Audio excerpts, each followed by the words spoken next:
శ్రీరామ రామ రామేతి రమే రామే మనోరమే సహస్రనామ తత్తుల్యం రామనామ వరాననే. నేను చీల స్వరూపరాణి. రామాయణం సారాంశం. రామాయణం ప్రాచీన భారతీయ సాహిత్యంలోని రెండు గొప్ప ఇతిహాసాలలో ఒకటి. మరొకటి మహాభారతం. సాంప్రదాయకంగా వాల్మీకి మహర్షికి ఆపాదించబడిన రామాయణం కోసల రాజ్యానికి చెందిన రాజకుమారుడైన రాముడు జీవితాన్ని వివరిస్తుంది మరియు సుమారు 24,000 శ్లోకాలతో రూపొందించబడింది. దాన్ని 7 పుస్తకాల సారాంశం కింద తెలపడమైనది. మొదటిది బాలకాండ.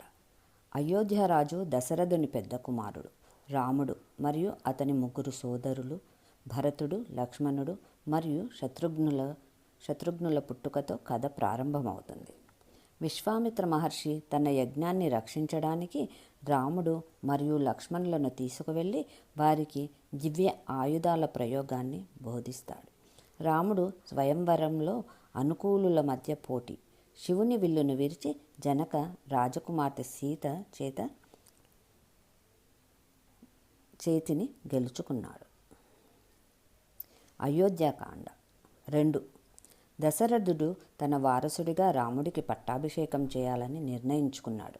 రాణి కైకేయి తన పరిచారిక మందరచే ప్రభావితమై తన కుమారుడు భరతుడికి పట్టాభిషేకం చేయాలని మరియు రాముడిని 14 సంవత్సరాల పాటు వనవాసం చేయాలని డిమాండ్ చేస్తుంది. కైకేయికి ఇచ్చిన వాగ్దానానికి కట్టుబడి దశరథుడు అయిష్టంగానే సీత మరియు లక్ష్మణులతో కలిసి రాముడిని వనవాసానికి పంపుతాడు. దుఃఖానికి లోనైన దశరథుడు మరణిస్తాడు. దూరంగా ఉన్న భరతుడు తిరిగి వస్తాడు. భరతుడు అయోధ్యను పాలించడానికి నిరాకరించాడు మరియు రాముడిని తిరిగి రావాలని ఒప్పించడానికి అడవికి వెళ్తాడు. కానీ రాముడు తిరస్కరించాడు. భరతుడు రాముడి చెప్పులను సింహాసనంపై ఉంచి రాముడి పేరుతో అయోధ్యను పరిపాలిస్తాడు. 3. అరణ్యకాండ. రాముడు, సీత, లక్ష్మణుడు దండక అరణ్యంలో నివసిస్తున్నారు. అక్కడ వారు అనేక మంది ఋషులు మరియు రాక్షసులను ఎదుర్కొంటారు. రావణుడు లంక యొక్క రాక్షసరాజు. లక్ష్మణుడు వికృతీకరించిన తన సోదరి శూర్పణఖ నుండి సీత అందం గురించి తెలుసుకుంటాడు.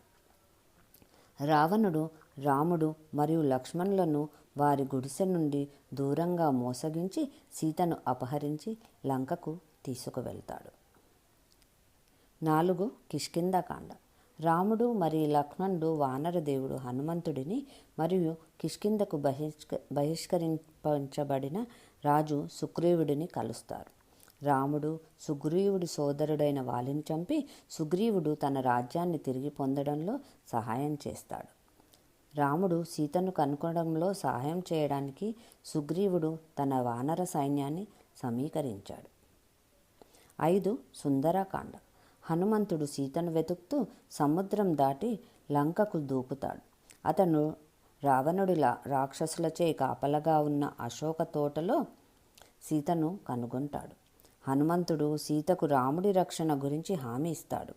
లంకలో విధ్వంసం సృష్టించాడు మరియు సీత ఎక్కడ ఉన్నారనే వార్తతో రాముడి వద్దకు తిరిగి వస్తాడు.